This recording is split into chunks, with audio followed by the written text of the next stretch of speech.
Binangga pala naman mga kababayan ng Chinese vessel yung ating Philippine boat na may karga pong mga may karamdamang sundalo. Noong May 19 pa to nangyari.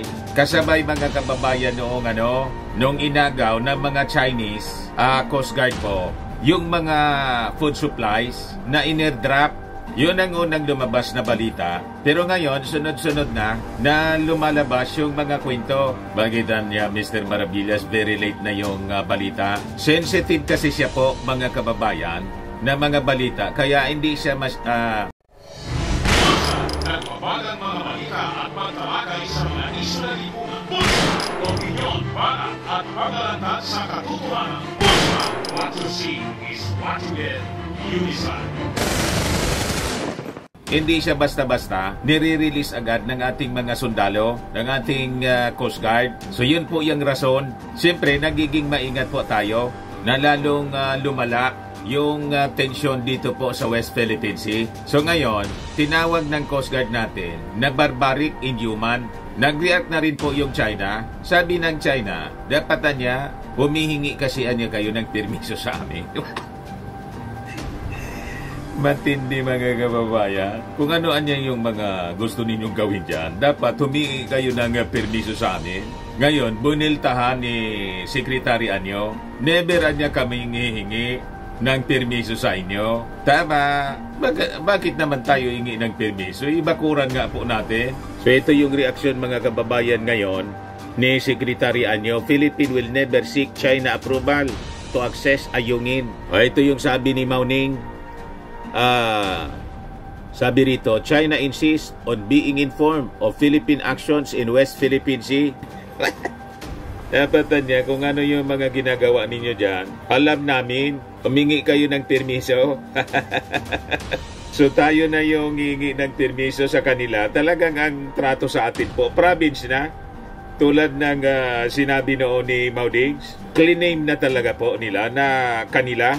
Kaya sabi po mga kababayan ni Commodore Tariela, barbaric niya at inhuman yung mga aksyon ng China. Kasi binangga po, intentional yung pagbangga sa ating Philippine boat ng Chinese vessel po.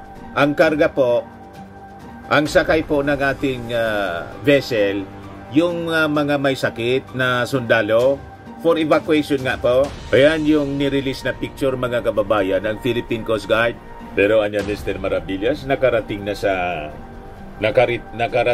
iyo yung balita na yung mga Vietnamese nagdo-double time din sa construction ng kanilang mga artificial island dyan sa West Philippine Sea. Opo, ito po yung balita ngayon. Vietnam is speeding up island building in the South China Sea. Sabi po ng isang US think tank. Ayan na po, kinopya na yung China. 2 hours ago lang, published by Philippine Daily Inquirer, mga kababayan. So, madudoble yung problema natin. Nakikipag-unahan na rin po, mga kababayan, yung Vietnam. But before ko, mga kababayan, ibigay sa inyo yung mga balitang yan, yung detalye na mga balitang yan, click subscribe muna dito sa ating YouTube channel. And hit the notification bell po para lagi po kayong updated sa mga kaganapan dito sa ating bansa. Like and share na rin po ninyo ng ating video at huwag na rin po ninyo na skip yung ating mga commercial ads para tuloy-tuloy lang ang pag-unlad ng Bagong Pilipinas. Sa mga naganap po ng malinis and spacious fitness gym, pumunta lang po kayo sa aming Colossal Fitness Gym. We also offer Grab Car Rental with our brand new 2023 model ng Toyota Innova.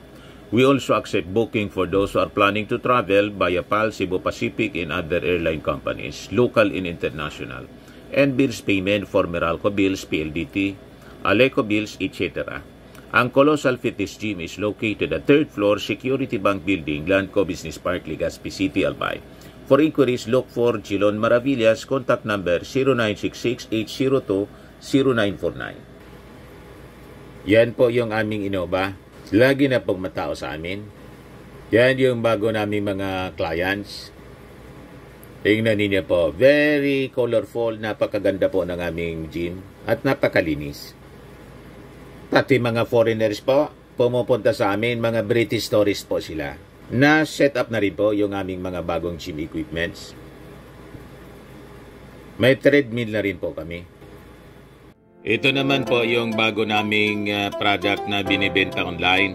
iGlow Serum Whitening po siya. Tingnan ninyo yung epekto sa aking anak na architect before and now. Yung mga inquiries po ninyo, dumiretso na lang kayo sa kanyang Facebook account, Riz Maravillas.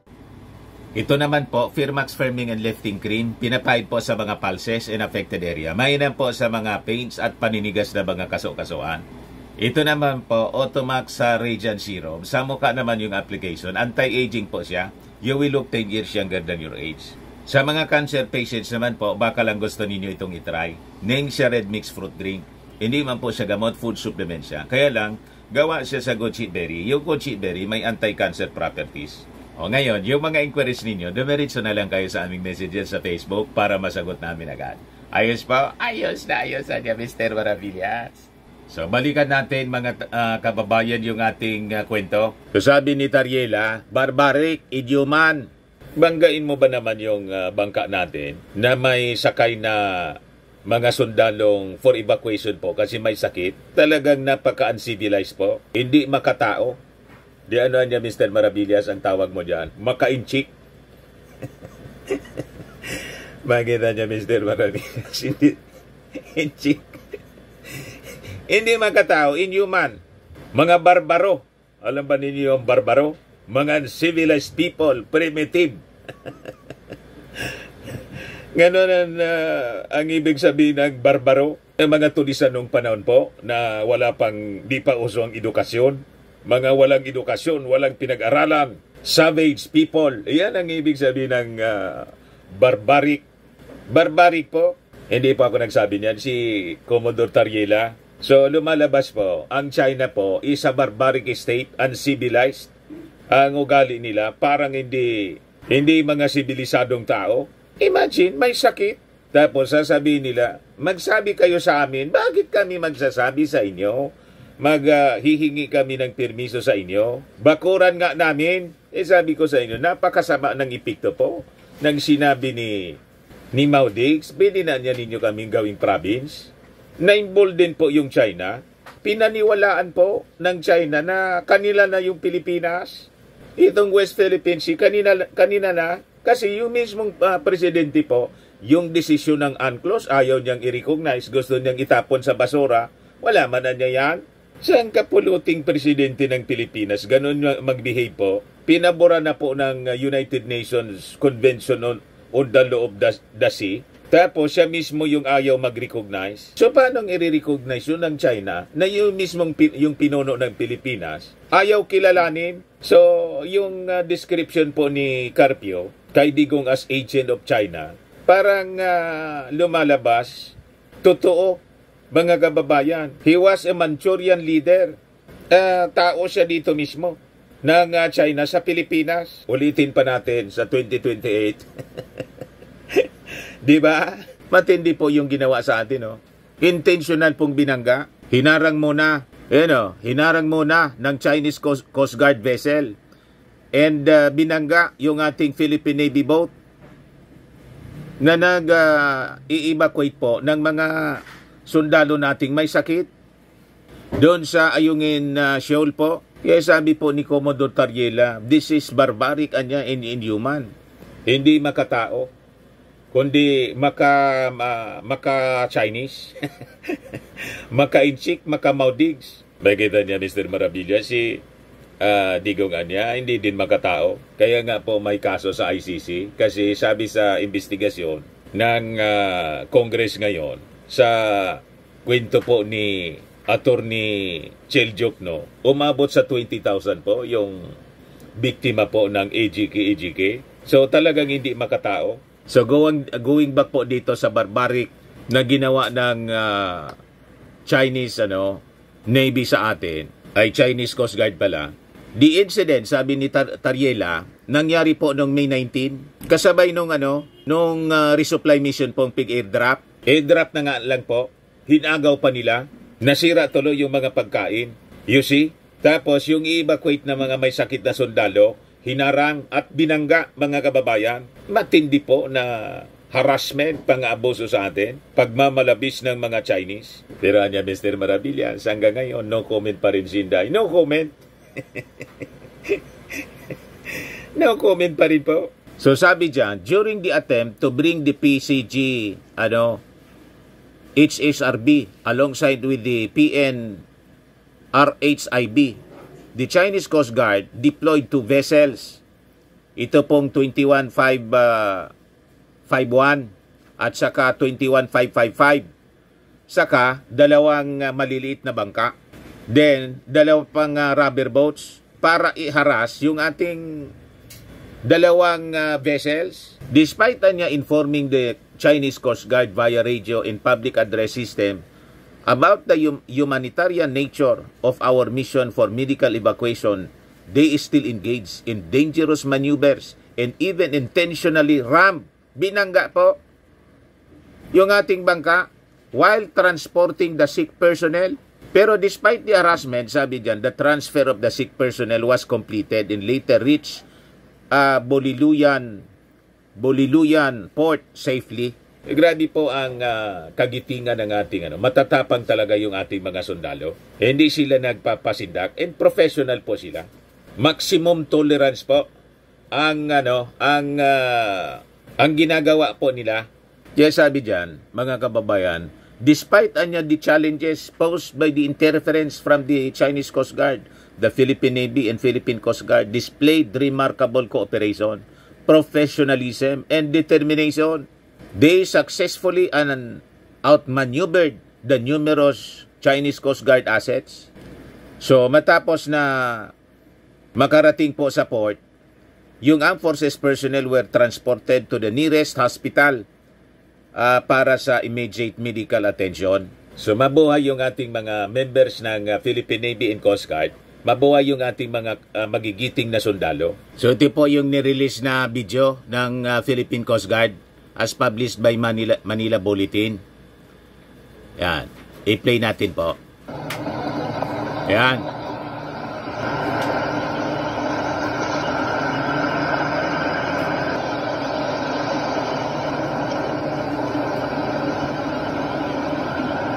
Yan pa.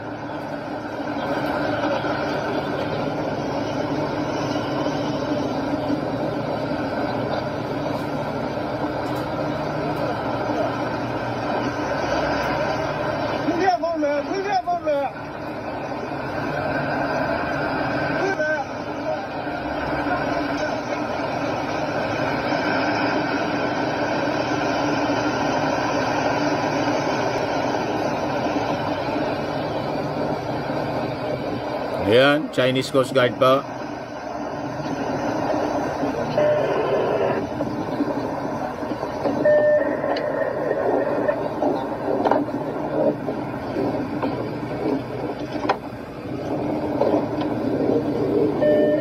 Mahaba pala po yung video. Ayan. China Coast Guard.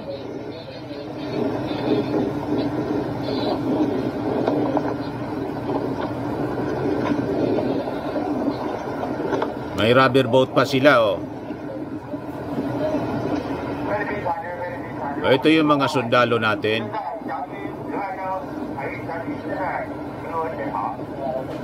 Yan. Oh, pigraradyoan po nila. Niraradyoan nila. Ito yung malaking vessel ng China, oh. Yan yung mga personnel natin po. Kumukuha sila ng video para i-document, mga kababayan. So in the middle of the sea, ganon yung ginagawa nila. Very dangerous ya, mga kababayan. Dangerous maneuvers. At ayan na, oh.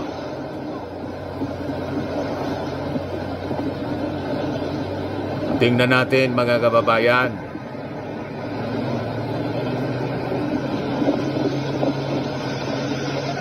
Ayan na, oh.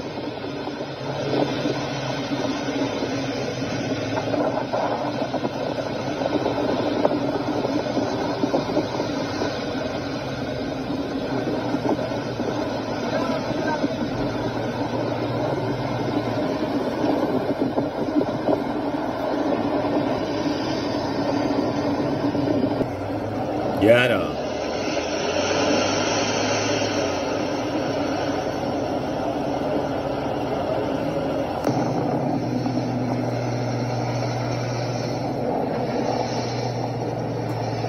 Matindi po.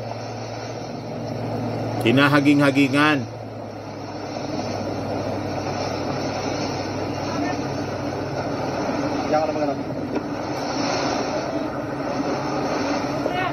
Ayan, China flag.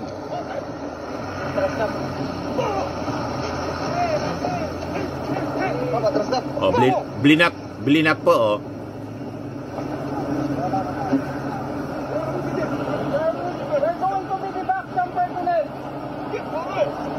Yeah, blinak sila oh.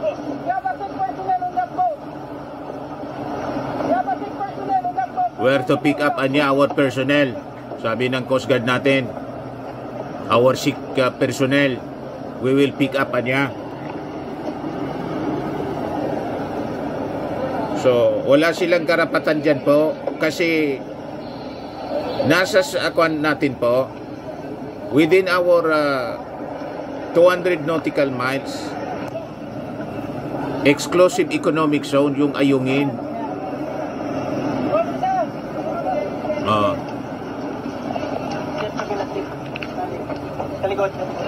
Hindi nagpapasindak yung ating mga sundalo. Yan po.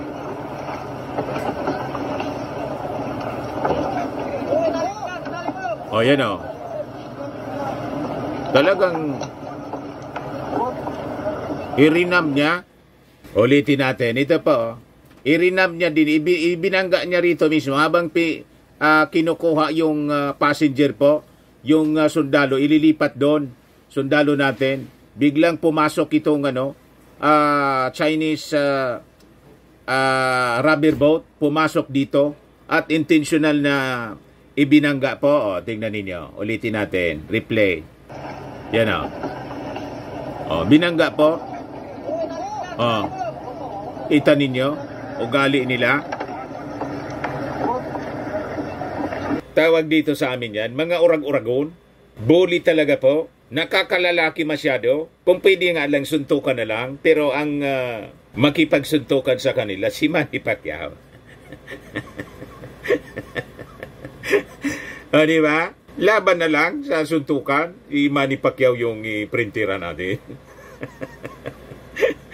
Yung suntukan niya ni Manny Pacquiao, Mr. Maravillas, parang sipa ng kabayo. Para knockout po agad isang suntok. Pero tingnan ninyo, napakapasensyoso po. Maximum tolerance yung policy na very professional po yung ating mga sundalo. Wala pong mga emosyon. Kung ano yung order ng ating Pangulo para hindi lumala yung tension po, yun ang sinusunod ng ating Philippine Coast Guard and Philippine Navy po at ating mga sundalo naka-assign po dyan. Ngayon, sabi po ng China, dapat humingi kayo ng permiso sa amin. Paalam ninyo kung ano ang ginagawa ninyo dyan. Kaya sabi ng ating Coast Guard po, ang ating bansa niya not obligated to ask permission from China. Sabi po ni Secretary Anyo, Philippines will never seek China approval. It is absurd and nonsense and unacceptable. Sabi po ni Secretary Anyo, yung ating National Security Advisor, we do not and we will never and will never need China's approval for any of our activities therein. Tama po, huwag tayo pong pasisindak sa kanila. Tulad po ng sabi ng ating matapang na Pangulo, Filipinos do not yield. So ano anya, Mr. Maravillas, yung mga plano, ano mga actions ng ating gobyerno? Magdi-deploy po tayo ng mga additional assets at tutulong din na po yung Amerika sa pagpapadala.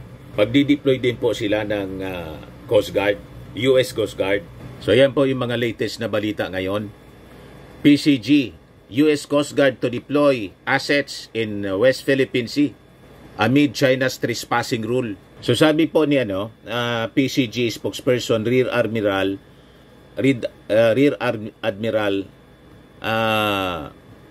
Armand Balilo, ipapadala ng Amerika yung kanilang North Pacific Coast Guard para magbigay ng suporta sa ating Philippine Coast Guard in upholding its sovereign rights dito po sa West Philippine Sea. Tutulong din yung Japan po. Sabi rito, Philippine Coast Guard. PCG, Japanese Coast Guard, US Coast Guard reassert commitment to keeping West Philippine Sea free, safe, and secure. So ito po yung napag-usapan doon sa Shangri-La Dialogue sa 21st Asia Pacific o Asia Security Summit sa Singapore noong May 31 to June 2, yung pinunta ng ating Pangulong Bongbong Marcos. Nang tanungin po si Balilo kung anong ori ng US Coast Guard assets, hindi pa man po. Wala pa daw pong sinabi kung anong ori ng Coast Guard assets yung ipapadala ng Amerika.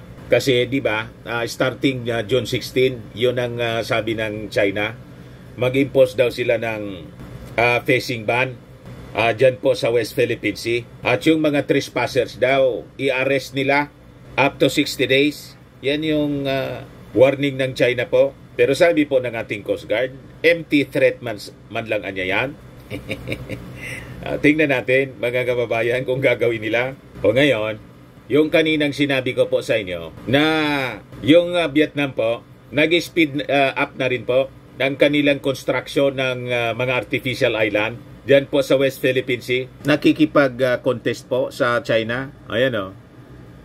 Vietnam has been increasing its dredging and landfill work in the South China Sea, creating almost as much new land as in the previous 2 years combined, setting the stage for a record year of island building, sabi po ng isang US think tank. Ayan, mga kababayan, yung itinayo nilang artificial island sa Nam Yet Island po, the second biggest build-up maritime feature occupied by Vietnamese dyan po sa South China Sea.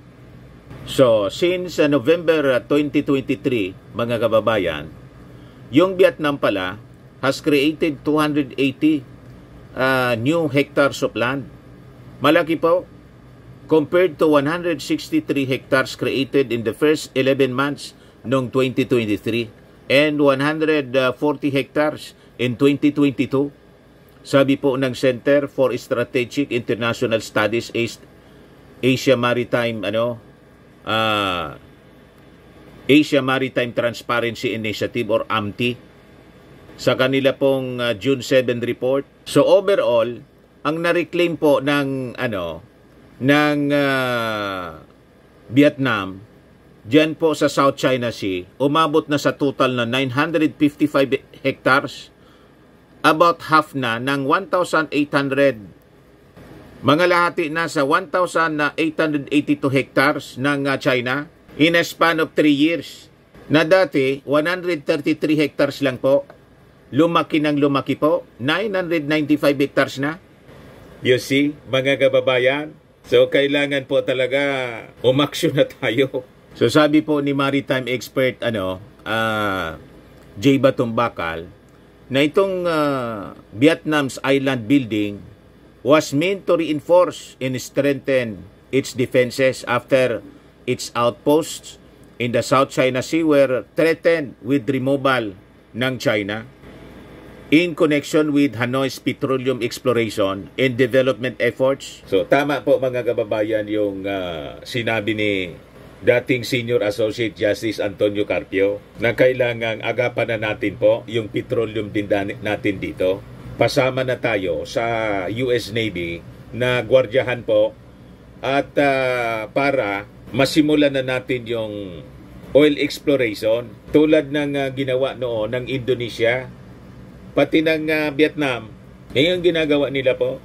So Batumbakal, head of the Institute of Maritime Affairs and Law of the Sea of the University of the Philippines College of Law said Vietnam was forced to cancel petroleum contracts and to pay $1 billion in compensation to the oil companies for the cancellations due to credible threats of reprisal from China. He said the Philippines had protested against Vietnam's activities while keeping a close eye on those developments. Pero anya, unlike China, itong Vietnam is not interfering with the or preventing us from using our exclusive economic zone and continental shelf, nor have they have provocative and aggressive moves against us. So despite their maritime conflict, the Philippines and Vietnam have a modus vivendi which allow them to carry on cordial relations and cooperation, sabi po ni Batong Bakal. Ito anya yung tama na pamamaraan of managing and handling them pending settlement. So medyo mabuti-buti yung ugali ng mga Vietnamese kaysa mga kababayan dito sa mga Chinese. So yan po yung kontrolado ng Vietnam, Nam Viet Island. Malapit din po dito, ito yung Pilipinas. Oh. Di ba? Malapit din sa atin. Ito yung Nam Viet Island sa Spratlys. So ang Vietnam po controls 25 features ng Spratlys. Yan po yung mga kontrolado nila. Ito kasi yung Vietnam. Oh. Ito yung China. Yan. Oh. Ito yung China. Ito yung Vietnam. Ito man yung kiniklaim ng Vietnam. Ito yung Pilipinas.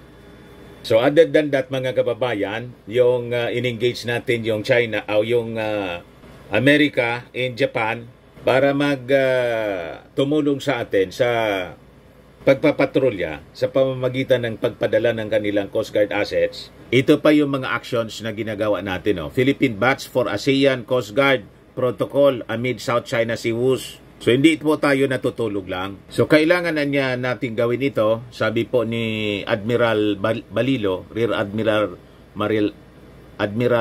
Balilo, para makapag-craft tayo anya ng mga rules in conduct between Coast Guards of member states. The participating Coast Guard officials anya will finalize the concept paper in terms of reference and initiate the crafting of the Southeast Asian Protocols on Engagement at Sea for ASEAN Coast Guard and Maritime Law Enforcement Agencies to guide ASEAN Coast Guards in dealing with various maritime law enforcement operations at sea. So yun ang mga actions, mga kababayan, na ginagawa natin. Kasi namimihasa po yung mga Chinese. Tingnan ninyo to. 2 Chinese warships monitored in Basilan Strait. Nandun na sila po. Yan mga kababayan. Tingnan natin ito. Ayan Nasa Basilan Strait na po. Na monitor ng ating Philippine Coast Guard. 2 warship. Yan po yung Basilan. Dito na siya. You see? So sabi dyan, in accordance with the standard operating procedure, the Armed Forces dispatched BRP Domingo de Luana to shadow or monitor the passage of the 2 PLA Navy vessels. So sabi ng ating Armed Forces, our escorting vessel also issued a standard challenge to the Chinese warships. Pinagsabihan sila na nandito sila sa ating territory na. Umalis sila dyan. Ganon sila, mga kababayan, kawalang hiya. Kaya nga tawag ng ating Coast Guard po, barbaric, inhuman. Mga savage people, primitive yung pag-iisip, dinadala sa laki at saka sa lakas. Ayaw sumunod po sa batas, international law. Hindi po maaari ang ganon. Sabi ng ating Pangulo, Filipinos, don't yield. Hindi man na niya tayo magkikipagira, sabi ng ating Pangulong Bongbong Marcos. Patama niya dito sa mga propagandistang pro-China. Pero dapat maganda tayo to defend our territory, our sovereignty. Yan ang kanyang instruction sa ating armed forces while engaging our friends, the like-minded nations po. Ayan man lang po, mga kababayan. Ako po si Dante Maravillas. Bye-bye po. God bless.